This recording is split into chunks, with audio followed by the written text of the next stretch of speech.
Now, there has been an increased call for female participation in Nigerian politics. Stakeholders believe that women's marginalization or low political participation has denied Nigeria the opportunity to fully realize her greatness. Let's talk this through by speaking with politician Joyce Daniels, who is joining me via Zoom. Thank you so much for joining us on TVC News this hour.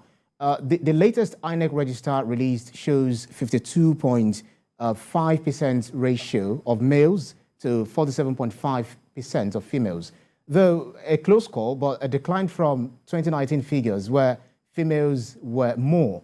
But the worry here is that the percentage of female candidates is so small compared to that of the male. What do you think is the major problem in this regard? Thank you for having me, first of all. What is the major problem? I can guess, I can deduce there might be 2 or 3 major problems. Number one would be the willingness for women to come out, which is closely linked with support for women to run for office. A lot of women are discouraged first by family and friends because they love and care for them. And they say, oh, I don't think this is for you, your safety, your work, your family. How about you step back and do something else? It's a major challenge. A lot of women are discouraged. And it's not, I want to make it very clear, it's because of love, not because a lot of people don't think they are capable. Number 2 reason is funds. Yes, in business, in politics, women still are not as financially empowered as men, not because anybody is intentionally trying to deprive women, but it's just all the dynamics of family, of life, and availability to work, and what it is, and culture, of course. So those are 2 major reasons, in my opinion. Well, come to think of it, Nigeria is just about 4.1% in the parliament, while in other countries like Rwanda is 67%, Senegal is sending about 57%. So these are all countries with a very high level representation of women in parliament. Why is it different in Nigeria, and what do you think can be done to attain this level? The one thing that these other African countries, and I must applaud Africa as having more women in parliament than any other continent in the world, the one thing these countries are doing is the incorporation of affirmative action. These countries in their national assemblies have adopted the bills for special seats for women, as it were. And those who have a percentage of seats for women are adhering to their own laws. We are still on the journey of trying to get affirmative action for women, especially in the National Assembly, state houses of assembly, and generally in political parties. So if we can, and we do get the affirmative action, we would see a lot of women arise. Not, I want to clear this up. A lot of people, the argument some people have is, but is it that the women are not strong enough? We need affirmative action for a time. It's a remedy to closing the gap.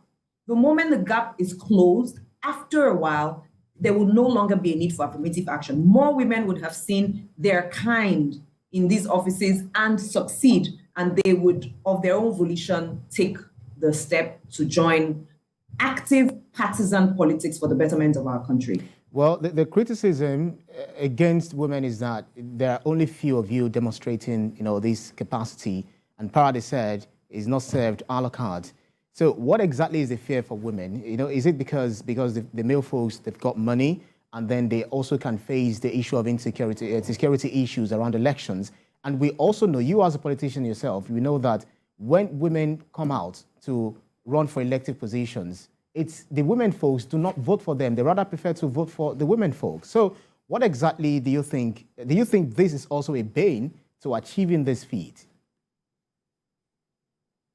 Well, I always like to make it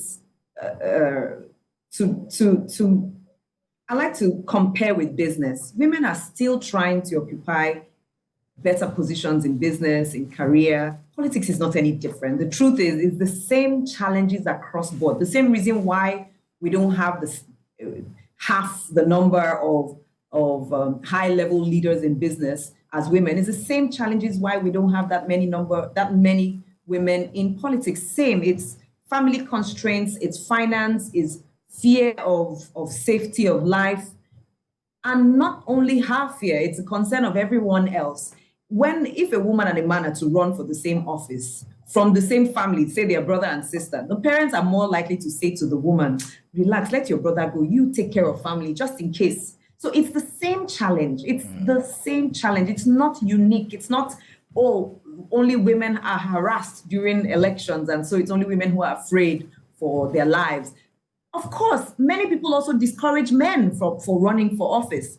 It's just that the numbers are still against the women for now because we're still trying to achieve gender parity. As about women voting for women, we will never have the number of votes we want if only women vote for women. We need the votes of men and women. So I'm not one to propagate, oh, women, you must support your own woman just because she's a woman. I am for everyone. Support a woman, men and women alike. Support a woman, right, especially because she's competent. And if you ask me, I'm resonating with something Chimamanda Adichie said last Friday. She said, so should we also vote for women just because they're women? I say yes. Absolutely. Well, women, they say, are actually the salt of the earth, and we'll keep talking about this to break the code of the patriarchal system. A politician, Joyce Daniels, thank you so much for your keenness of insight on this topic. Thank you. Thank you so much for having me.